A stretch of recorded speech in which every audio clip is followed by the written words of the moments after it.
नमोस्ते ही जगदंबे नमन तुझा आंबे करून प्रारंभे डफावर थापतून तुण्याता डफावर थापतून तुण्याता डफावर थापतून तुण्याता महाराष्ट्राचा प्राण शहीद हा महाराष्ट्राचा प्राण शहीद हा महाराष्ट्राचा प्राण शहीद हा महाराष्ट्राचा प्राण शिवप्रभूचं गातो गुणगान शिवप्रभूंचं गातो गुणगान शिवप्रभूंचं गातो गुणगान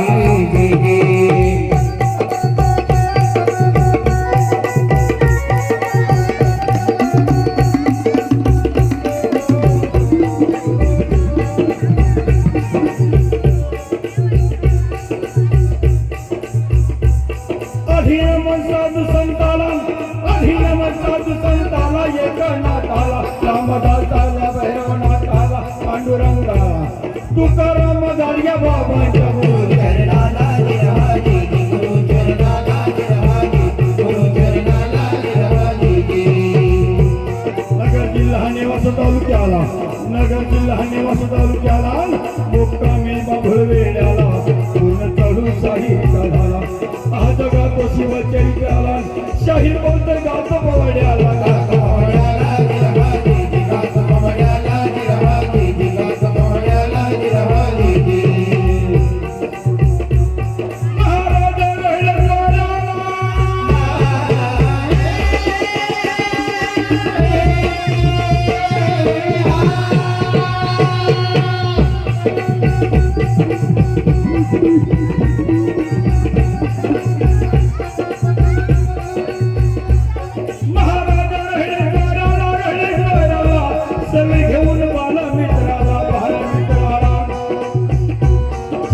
शिवाजी राजे आपल्या सवंगड्या बरोबर घेऊन त्या हरणेश्वराच्या मंदिरामध्ये आलेले आहेत राजांनी त्या हरणेश्वराच्या मंदिरामध्ये प्रवेश करतात काय घडलेले शंभू महादेवा येशी रामा आणि राजाने काय केलं आपल्या बरोबर असणारे मावळे त्यांना सांगितलं मावळ्यांनो आपण या भूमीचे पुत्र आहोत आपण आपल्या धर्माचं रक्षण केलं पाहिजे आपण आपल्या मुलीबाळीचं रक्षण केलं पाहिजे इथून पुढं आपण जगायचं ते स्वराज्यासाठी आणि मरायचं ते तरी स्वराज्यासाठी आणि राजाने काय केलं आपल्या डाव्या हाताची करंगळी कापली त्या शंभू महादेवाच्या पिंडीवर रक्ताचा अभिषेक केला आणि सर्वांनी गर्जना केली हर हर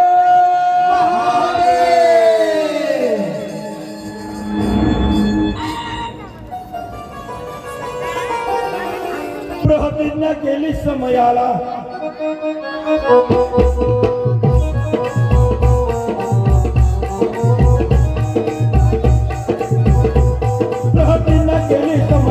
केली समयाला अभिषेक शंभुदेवाला शंभुदेवाला गिरहाजी शंभुदेवाला गिरहाजी शंभुदेवाला गिरहाजी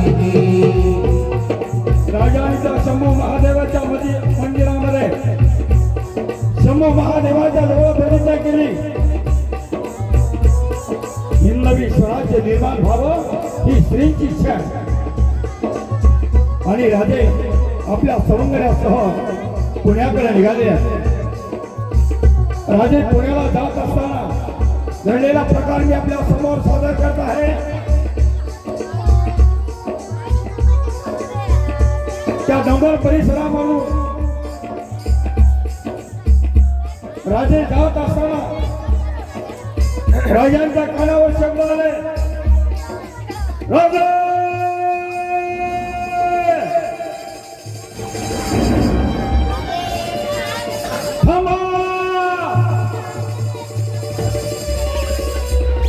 त्या डोंगर कंपनीतून येणारा आवाज त्या आवाजाचा प्रतिध्वनी उमटत होता त्या आवाजाचा प्रतिध्वनी उमटत होता पुन्हा वेळ आलेली आहे राजा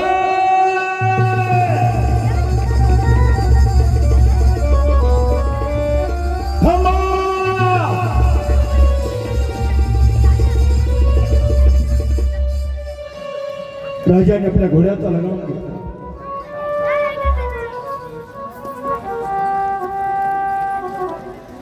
बघितलं, राजांच्या लक्षात आलं त्या डोंगर कपारीतून एक म्हातारा राजांच्या दिशेने पळत येत आहे. साठी ओरडला तो म्हातारा, पळता पळता पडला, पुन्हा उठला, पुन्हा पळायला लागलेला आहे. घाम्या घुम झालेला तो म्हातारा, डोक्याला पडलेला टक्कल, मुखामध्ये दात नव्हता त्याचा. आला आणि राजाचे पाय घट्ट धरले आणि राजाला काय म्हणताय, राजा राजा मी खलास झालो रे, राजा मी खलास झालो. राजाने त्या म्हाताऱ्याला उठवून उभा केला. काका, न रडता सांगा काय घडलं ते. काय घडलं नाही म्हणून विचार राजा. राजा तो म्हातारा सांगत होता, राजा माझी मुलगी पाण्याला गेली होती. ढवळ्या दिवसा माझ्या मुलीला पळून नेलं राजा. मी मुली विना परखा झालो राजा, मी मुली विना परखा झालो.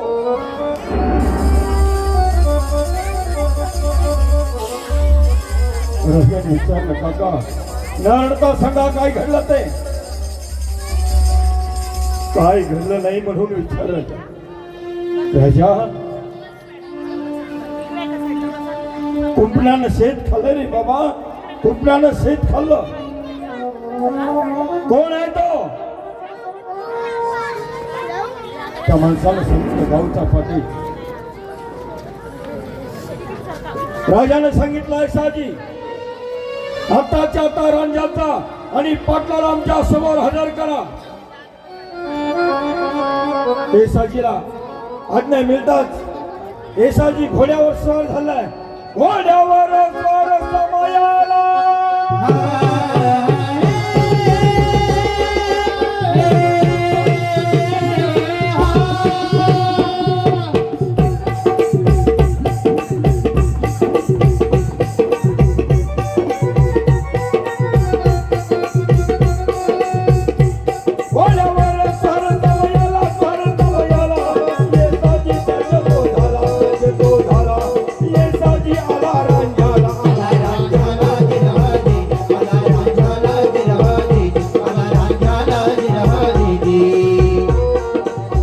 रंजात आलेला पाटलाच्या वाड्यासमोर उभा राहिल्यानंतर पाटलानं बघितलं, पाटील असा झुलत्या चौफळ्यावर बसलेला होता. बाहेर वाकून बघितलं, कोण आहे ना. येसाजी का आला होता? शिवाजी राजानं बोलवलंय तुम्हाला. काय काम आहे? काहीतरी तक्रार आली राजाकडे. पाटलाला हसू आलं. जा आणि जाऊन सांग तुझ्या राजाला, तमाशातला नवं आणि पाटलानं केलं ते गावानं सहन केला पाहिजे. हेच नाही म्हणून सांग. मित्र हो, तुम्हाला आवर्जून मी सांगतो, हा येसाजी सामान्य नव्हता. कुतुबशहाच्या दरबारामध्ये एकट्या येसाजीने पिसाळलेल्या हत्तीबरोबर झुंज केली होती. पिसाळलेल्या हत्तीला शांत करणारा येसाजी. तुम्ही म्हणाल मग पाटलाला कसं काही केलं नाही. या ठिकाणी एक नोंद घ्या, शिवाजी राजाच्या मावळ्याने कधीही ताकदीचा गैरवापर केला नाही. येसाजी परत फिरलेला आहे. इकडे पाठीमागं काय घडलं? राजानं त्या माणसाला विचारलं, आपलं नाव काय? रामजी. रामजी, आमच्या बरोबर पुण्याला याल? हाजी. तानाजीला सांगितलं, तानाजी रामजी आपल्या बरोबर पुण्याला घ्या. आणि राजे पुण्याला निघालेले आहेत. राजाचे घोडे पुण्याच्या दिशेने दौड करायला लागलेले आहेत. घोड्यांच्या तापाच्या आवाजामध्ये घोड्यांच्या कापाच्या आवाजामुळे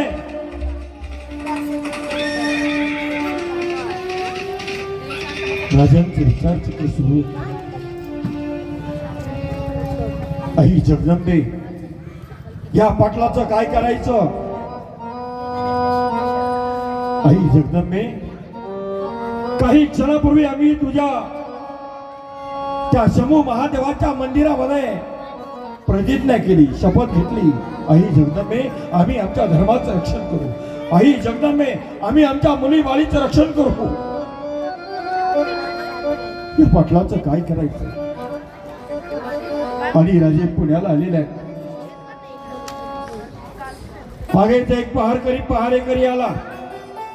त्याने राजाला मुजरा केलेला आहे. एवढ्यात येसाजी आला.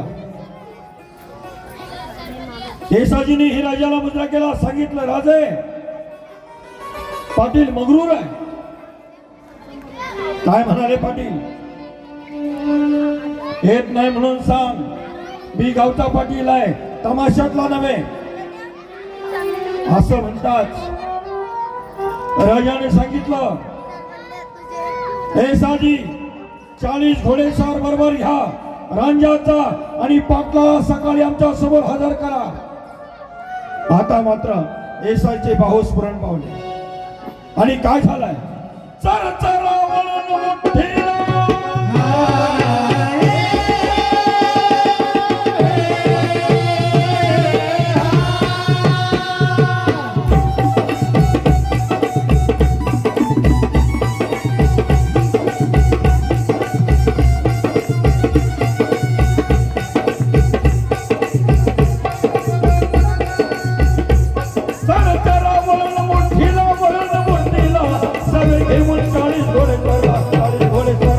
येसाजी आला झाला गिरहाजी, आला राम झाला गिरहाजी, आला राम झाला गिरहाजी. 40 घोडेस्वार बरोबर असताना येसाजीने काय केलं? पाटलाच्या वाड्याला वेढा दिला. मित्र हो, पाटलाच्या वाड्याला वेढा दिला. अगदी हीच वेळ होती. 8, 8:30ची वेळ होती. आणि या वेळेला अशी वेळ साधली होती मित्र. 8:30च्या वेळेला सर्व माणसं एकत्र आपल्या घरामध्ये जेवणासाठी थांबायची. एक नेम होता ऐतिहासिक काळामध्ये. कुटुंबातील सर्व माणसं एका वेळी बरोबर गोविंदाने जेवण करायची. आज आमची वेळ बदललेली आहे. आज आम्ही कधीच्या नव्हत एकत्र जेवतो, ते हॉटेलमध्ये जाऊन जेवतो मित्र.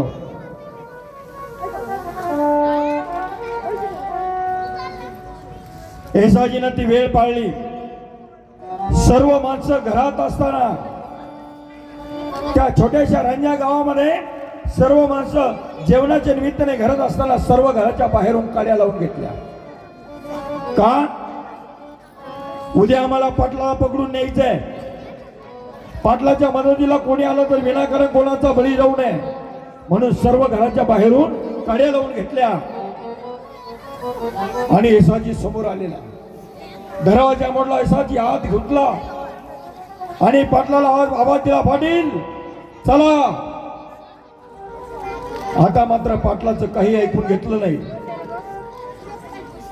येसाजीने पाटलाचे हात पाय बांधले. त्याला कोलदांडा घातला, घोड्यावर टाकला आणि येसाजी पुण्याला आणलेला आहे. इकडे पाठीमागं काय घडलं होतं? पुण्यामध्ये रात्रभर राजे विचारत होते, आई जगदंबे, या पाटलाचं काय करायचं? मित्र हो, राजांची सर्व श्रद्धा आदिशक्ती तुळजा भवानीवर, सर्व भार आदिशक्ती तुळजा भवानीवर सोपवून द्यावा. आलेलं संकट आई जगदंबेला सांगावं. रात्र विचारात असणारे राजे, आई जगदंबे, या पाटलाचं काय करायचंय? सकाळीच राजे उठलेले आहेत. राजाने सजल स्नान केलं, भवानी मातेच्या मूर्तीला प्रणाम केला आणि राजे आऊसाहेबाच्या दर्शनाला आलेले आहे.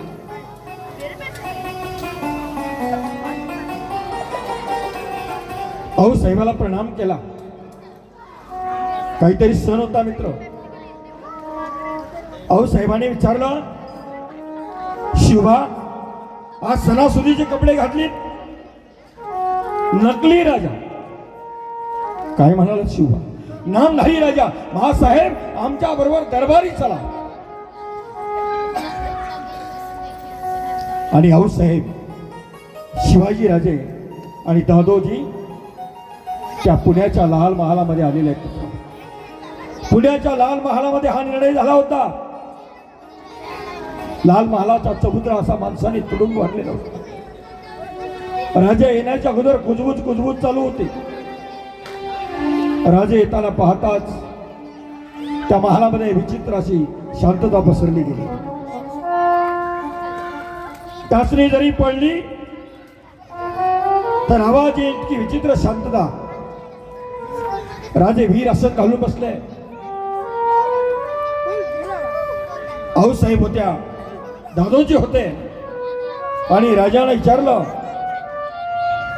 ऐसाजी पाटीलांना हाजी हजर करा आमच्या समोर. आणि काढण्या घातलेला पाटील वळत वळत राजांच्या समोर आणलेला आहे. राजाला पाहताच पाटील काय म्हणतोय, राजे प्रणाम, मासाहेब प्रणाम, दादोजी प्रणाम. पाटलाने राजाने विचार केला, काल मगरुरीने बोलणारा पाटील आज मला प्रणाम करत आहे. राजाने सांगितलं, पाटील आम्हाला काही विचारायचे उत्तर द्याल? हो, मला भाऊ मगत न्याय मिळावा. मासाहेब मला न्याय मिळावा. दादोजी मला न्याय मिळावा. पाटील तुला न्याय दिला जाईल. पण ज्या मुलीवर तू बलात्कार केला ती मुलगी तुझ्याबद्दल काही इथं सांगणार आहे. ती मुलगी तुझ्याबद्दल इथं काही सांगणार असेल तर तुला न्याय दिला जाईल. आणि राजाने विचारलं, रामजीला काय रामजी, हाच का तो मूर्ख? हो, यानेच माझ्या मुलीला बरबाद केलं. या नीचाने याला खलास करा. काय म्हणणं आहे पाटील आपलं? हो, मला न्याय मिळावा. दादोजी बाळासाहेब शिवाजीराजे पाटील तुला न्याय दिला जाईल. त्या मुलीबद्दल तुला काही, त्या मुलीला तुझ्याबद्दल काही सांगायचं असेल तर न्याय दिला जाईल. पाटलाने सांगितलं, नाही, ती मुलगी या जगातून नाहीशी झाली. पाटील तुला न्याय दिला जाणार नाही.